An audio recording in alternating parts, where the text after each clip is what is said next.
The difference between animating for the cutscenes from in-game is really the cutscenes are kind of specifically for a scene. From the storyboards, we start straight away on trying to recreate comic book frames and compositions. And everything we do for the cutscenes is very specific to the shot.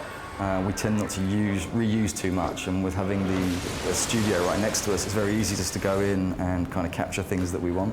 Then we obviously process them, see if they work in the scene, and continue to work on them until they're right. We actually worked on the cinematics for a good 6 months. I think that we became more focused as we moved on with the score. We kind of work in layers, so first you've got your basic visuals, and then when the sound and the sound effects and all the music and everything comes into play, that's when it really starts to be something that you've hoped for from the beginning.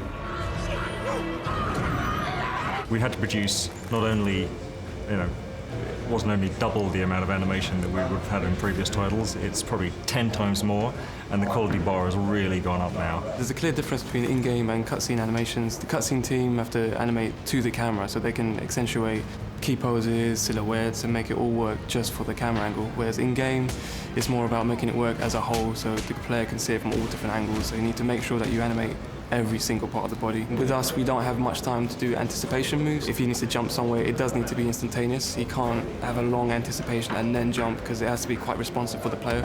They need to be able to press the button, it needs to happen straight away. So we've got quite a big challenge there. When we started the project, that we wanted quality to be, paramount. It had to be paramount because people love the characters. We wanted to do something that took from every great visual interpretation of Batman.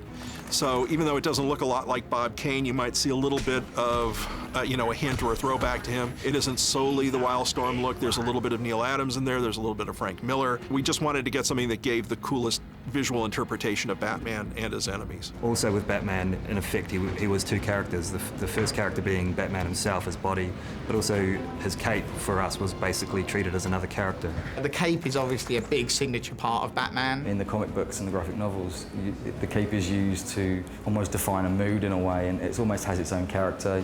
We wanted our cape to do that, which was like a major time investment for us to get that to work. It's been quite a long slog for the cape. It's quite a technical thing to get right. But we're really happy with how it worked out. Also with the cape, we wanted it to chart Batman's journey through the game.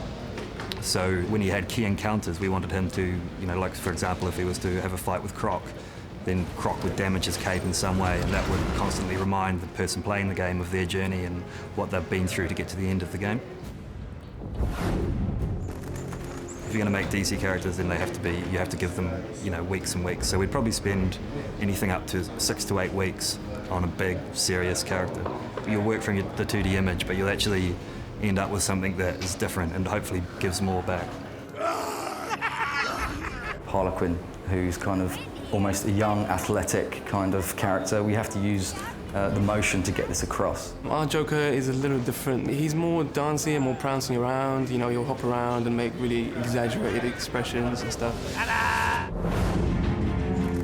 With the combat system in Batman, we really went back to basics and tried a lot of different things because we really wanted to get that feel of being a superhero. It's really important to us that when you pick up the pad, Batman, if he's taking 4, 5, 6 henchmen on, he doesn't have a lot of trouble. I mean, he's a highly trained martial artist, so we really wanted the player to feel that power. So the skill in the game really comes from when you're taking on 8, 9, 10 enemies, one with a taser, one with a machine gun, one with a pipe he's ripped off the wall, and balancing that danger in the room. When we looked at how Batman would take down a number of armed enemies, we really the standard route to go would be to introduce a sort of stealth mechanic. But we thought that would make Batman feel really weak and scared of the enemies, and that's not what Batman is. He's a predator. He preys on these enemies, and he preys on the fear of these enemies. We looked at introducing what we called the invisible predator mechanic. Now, this mechanic allows Batman to move around in the rafters of a building without the enemies even knowing he's there, and he can study where they're moving and choose when and how to take them down. And that whole kind of preparedness of Batman is a really important part of his character as well. It's a mix of mocapped animation and more kind of like traditional hand-animated animations. Motion capture gives you a realistic experience. With hand animation, you can get more of an emphasis on key poses, even in the sky. You still need to stylize the poses in the air, and that's where hand animation is always useful. The main villains are mainly hand animated because we want to capture that abstract feeling. People like Harley are acrobatic people, so we have to bring in a gymnast to do all the gymnastic moves like walkovers, flips, jumps, cartwheels, all sorts of things that nobody here can obviously do. Well, we find that animators are actually very good at producing the results they want to. No matter how good an animator you are, it's that subtlety that really takes the time. And in games production, we don't have the luxury all the time of really spending a lot of time on the animation. So, you know, the ambient stuff we have in the background is looking absolutely fantastic now. This is our very own in-house motion capture studio. We're really lucky to have it. What we do is, after we've planned our moves, we get a guy into the suit and we cover him in these little shiny dots here. And we do a lot of calibration to make sure that the software understands the size and shape of his body. And then we're pretty much, you know, after initial setup, ready to start capturing. I mean, I think the main kind of areas in which the AI really challenges you in this game is in the predator rooms, where you're having to kind of work out how to pick them off, and how to take them out without being seen, how to create that level of fear in them. And, you know, as the game progresses, obviously the kind of challenge ramps up. This is the designer's main tool, this program, and this is how they put together levels, how they slot together the building blocks of a level, basically.